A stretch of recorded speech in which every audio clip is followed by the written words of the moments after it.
Boa tarde, caros internautas. Nós estamos iniciando o programa Palavra da Cruz, cuja finalidade é levar a mensagem de Jesus Cristo a todas as pessoas. Nós estamos hoje iniciando uma série de 5 mensagens sobre a pecabilidade do homem. E a primeira parte, referente a hoje, tem como título que todo ser humano é pecador. E temos a Bíblia toda mostrando esta realidade, mas queremos ler o Salmo 51, em que Davi confessa o seu pecado e suplica o perdão de Deus. Diz assim Davi: ó Deus, compadece-te de mim segundo o teu amor, apaga as minhas transgressões por tuas grandes misericórdias, lava-me completamente da minha iniquidade e purifica-me do meu pecado, pois reconheço as minhas transgressões e o meu pecado está sempre diante de mim. Pequei contra ti somente, e fiz o que é mal aos teus olhos. Por isso, a tua sentença é justa e o teu castigo é puro. Eu nasci em iniquidade, e em pecado me concebeu minha mãe. Purifica-me com hisopo e ficarei limpo. Lava-me e ficarei mais branco do que a neve. Ó Deus, cria em mim um coração puro e renova em mim o teu espírito inabalável. Este é um dos textos da palavra de Deus que nos falam a respeito do pecado do homem. O pecado é uma realidade na vida humana. O seu surgimento remonta ao início da história da humanidade. Desde o Jardim do Éden, quando Deus criou o homem, o colocou naquele lugar, ali, voluntariamente, o homem acabou desobedecendo a Deus. O pecado está presente, portanto, a partir dali, em todas as gerações. E o pecado levou o mundo à destruição de toda a humanidade pelas águas do dilúvio, com exceção de Noé e sua família, ao todo 8 pessoas. O mundo chegou ao limite da transgressão, em que Deus não mais suportou aquilo que os homens estavam fazendo. E nos diz a palavra de Deus em Gênesis capítulo 6, versículos 5 e 10. O Senhor viu que a maldade do homem na terra era grande, e que a imaginação dos pensamentos do seu coração era continuamente má. E viu Deus que a terra estava corrompida diante dele, pois continuamente a humanidade se havia corrompido e a sua conduta era má na terra. E Deus assim trouxe a destruição do dilúvio. Mas nós verificamos que após o dilúvio, permanecendo apenas essas 8 pessoas, o pecado tornou a brotar, porque o pecado não morreu ali no dilúvio, o pecado continuou no coração do homem. O homem continuava a existir com o pecado, e o pecado começava cada vez mais a proliferar. Por quê? Porque o pecado é o mal interno. Nós chamamos pecado, por exemplo, a desobediência, a mentira, o adultério, a cobiça, etc. Mas o mal, o verdadeiro pecado está no coração. É o que leva o homem a cometer estas ações, pois tudo está no seu interior. É como Jesus disse, que é do interior do homem que brotam todas as maldades, porque o pecado reside na alma, ou como nós dizemos comumente, no coração.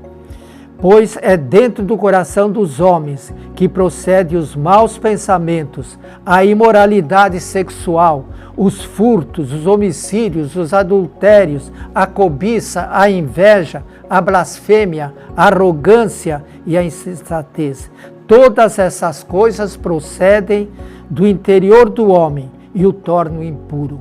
O pecado, portanto, mesmo com o dilúvio, continuou e ele foi crescendo novamente. E muitas vezes, no decorrer da história, em certas localidades, o pecado atingiu tal ponto que Deus trouxe o castigo imediato, como, por exemplo, aconteceu em Sodoma e Gomorra. Ali, o pecado chegou a um tal ponto que Deus resolveu destruir completamente aquela cidade.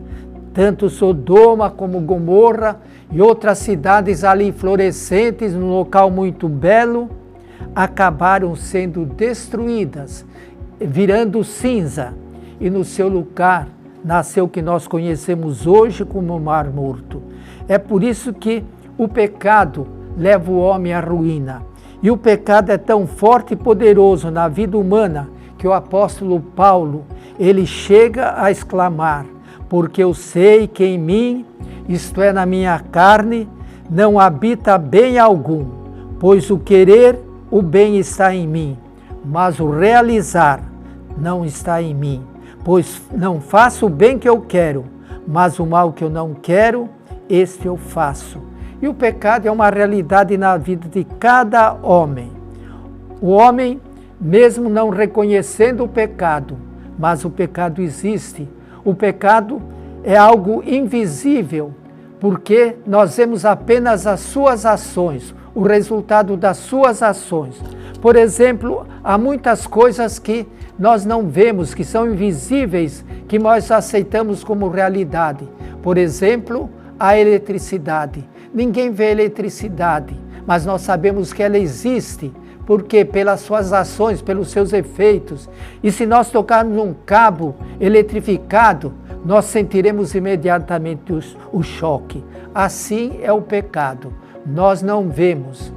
Ele reside no interior, ele é invisível, mas os seus atos, os seus produtos se manifestam claramente aos nossos olhos. E nós verificamos que o homem foi criado por Deus num estado puro e santo, tanto que Deus podia manter comunhão com Deus diariamente. Deus estava ali todos os dias. Na viração do dia vinha Deus conversar com o homem, e passavam aquele finalzinho de tarde ali conversando, tudo bem. Mas quando o pecado entrou, o que aconteceu primeiramente? Quando Deus veio pela tardezinha, o homem, em vez de ir ao encontro de Deus, ele se escondeu. E Deus foi chamá-lo: Adão, Adão, onde estás? E ele tinha se escondido. O pecado fez a separação entre o homem e Deus. Aquilo que era maravilhoso, harmonioso, se tornou depravado, corrompido. O homem não manteve mais essa ligação direta com Deus. Observamos também que o homem foi criado por Deus como a coroa da criação, tendo um corpo físico e uma alma espiritual. O homem foi criado à imagem e semelhança de Deus. Isto significa que o homem foi criado com a faculdade de pensar, de querer, de sentir. Nenhum outro ser criado por Deus possui essas três faculdades. Ele foi dotado da capacidade, inclusive do livre-arbítrio, isto é, a capacidade e o direito de fazer as suas escolhas. O livre-arbítrio implica em responsabilidades. O homem tem o direito de fazer as suas escolhas, mas deve saber também que cada escolha traz uma consequência que pode ser boa ou mal, de acordo com a escolha que ele fez. O homem tem o direito de fazer o que ele quer, mas também tem o dever de saber que é responsável pelos seus atos. Ao criar o homem, Deus entregou tudo nas suas mãos, tudo o que ele precisava para viver bem, para ter uma vida feliz. A única exigência divina era a obediência ao seu Criador. O homem recebeu a liberdade de comer livremente de tudo, de todas as coisas ali do jardim do Éden, menos de uma árvore, chamada a árvore da ciência do bem e do mal. Era para testar o homem, para saber se ele obedeceria ou desobedeceria. Ele tinha recebido este direito de livre arbítrio. E nós verificamos que exatamente neste momento que o homem acaba desobedecendo a Deus. Satanás, que foi expulso do paraíso celeste por causa da sua rebeldia contra Deus, querendo ser igual a Deus. E ele começa a investida sua contra a criatura mais importante de Deus, que é o homem. Ele, não podendo lutar contra Deus, ele vai lutar contra a coroa da sua criação, aquilo que era especial aos olhos do próprio Deus. E como a serpente era, como diz a Bíblia, era o animal mais astuto. Ele se reveste na forma de uma serpente e aparece ali no momento em que Eva estava só e começa uma conversa com Eva e faz uma pergunta maliciosa para poder colher os resultados. E a sua pergunta é esta: é verdade que Deus proibiu vocês de comerem de todas as árvores do jardim? E Eva inocentemente responde: não é verdade. Nós podemos comer de todas as árvores, mas apenas de uma árvore nós não podemos comer, porque se nós comermos, nós morreremos. E aí Satanás põe a dúvida no coração de Eva: isso não é verdade. Certamente vocês não morrerão, mas vocês ficarão sabendo o bem e mal como o Deus o sabe. E se retirou. E Eva, então, olhando para aquela árvore, foi tentada a comer e comeu, e ela acabou separando-se de Deus. Deu ao homem, ao seu marido, e ele também fez. Em vez de confiar na palavra de Deus, que certamente morrerás, ela creu na palavra do diabo. Não é verdade, vocês não morrerão. Desobedecendo a ordem divina, Satanás conseguiu que o homem fizesse com que o homem desobedecesse ao próprio Deus. E esta desobediência a Deus estava colocando, ou trouxe a queda do homem, porque colocou a ordem de Deus sob suspeita. E a criatura feita por Deus foi corrompido pelo pecado. E alguém pergunta: mas o homem morreu ou não morreu? A Bíblia nos mostra que ele morreu imediatamente. Mas não foi a morte física, a morte espiritual. O que significa a morte? A palavra morte significa separação. Naquele instante, o homem foi separado de Deus. A comunhão foi quebrada. Como dissemos, que ao contrário do que acontecia antes de comer do fruto da árvore, o homem ia ao encontro de Deus, conversava, tinha prazer em estar com Ele. Mas agora, ele esconde-se diante de Deus. A separação estava feita. O homem tinha morrido espiritualmente. Os laços que prendiam a Deus estavam quebrados. O homem, a partir dali, ele foge da desobediência de Deus. E o castigo atinge a toda a descendência de Adão, porque Adão e Eva se tornaram os pais de toda a humanidade. Através dele vieram todas as gerações, até o dilúvio, e depois do dilúvio, através dele, ainda por meio de Noé, continua vindo. E assim todos os homens já nascem com o pecado, já nascem afastados de Deus. E o pecado foi esse. Primeiro, eles foram expulsos do jardim do Éden. Deixaram aquela comunhão perfeita com Deus, naquele lugar maravilhoso em que podiam ter tudo o que necessitavam para ser felizes. Depois, o castigo para Eva. Ela teria que conceber com dores. O homem teria que trabalhar com sorte do rosto, pois a terra, pela ação de desobediência, a terra tornou-se maldita. A partir daquele instante, o homem começou o processo que se prolongaria, que iria até a sua própria morte.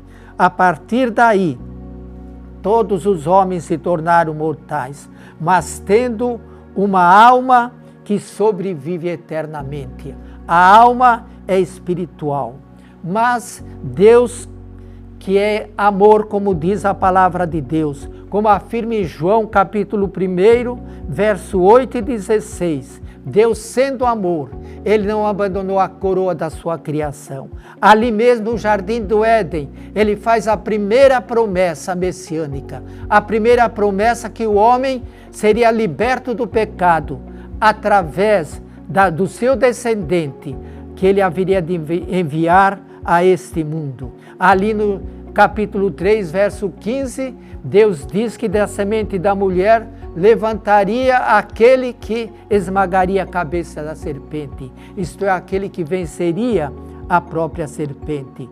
E de fato Deus já cumpriu esta promessa, como diz Gálatas capítulo 4, verso 4, na plenitude dos tempos, quando chegou o momento exato, Deus enviou Jesus Cristo a este mundo. Ele nasceu sem pecado. Por que Jesus nasceu sem pecado? Porque ele era filho de Deus e ele não teve uma concepção natural como nós. Ele não teve um pai humano. Ele foi gerado pelo Espírito Santo numa obra sobrenatural. E assim Jesus, sendo Deus, tornou-se homem, mas sem pecado, para poder tomar o pecado de cada um de nós.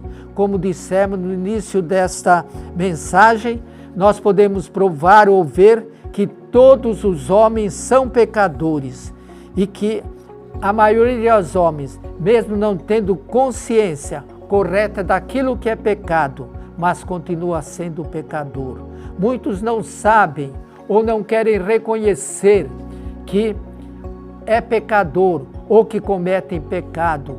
Ninguém pensa que, como diz Davi lá no Salmo 51, eu nasci em iniquidade e em pecado me concebeu minha mãe. E alguém perguntaria, o que é pecado?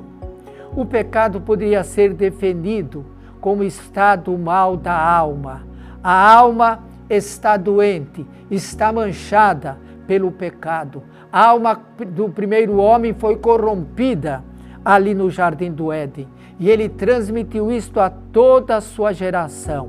O pecado contraria a vontade de Deus. Ou poderíamos dizer numa outra palavra, o pecado é tudo que desagrada a Deus. Tudo que é contra a vontade de Deus. O pecado é tudo que nos separa de Deus. O pecado é essencialmente egoísta. O pecado é universal. O salário do pecado o salário do pecado é a morte. Mas há uma esperança para nós, como dissemos. Deus cumpriu a sua promessa. Ele enviou Jesus Cristo a este mundo para nos libertar do pecado. Basta nós reconhecermos que somos pecadores, que nós merecemos a condenação, nos arrependermos e colocarmos a nossa fé em Jesus Cristo, o Filho de Deus, que tomou nosso lugar na cruz, e assim nós seremos salvos. E nós desejamos que Deus abençoe a cada um dos internautas, que possa compreender que todos nós somos pecadores e que só podemos ser salvos crendo em Jesus Cristo como Senhor e Salvador. Na próxima mensagem sobre a pecabilidade do homem, nós estaremos considerando por que o homem peca. O homem peca por causa da sua natureza carnal. Que Deus abençoe. Até o próximo encontro. Amém.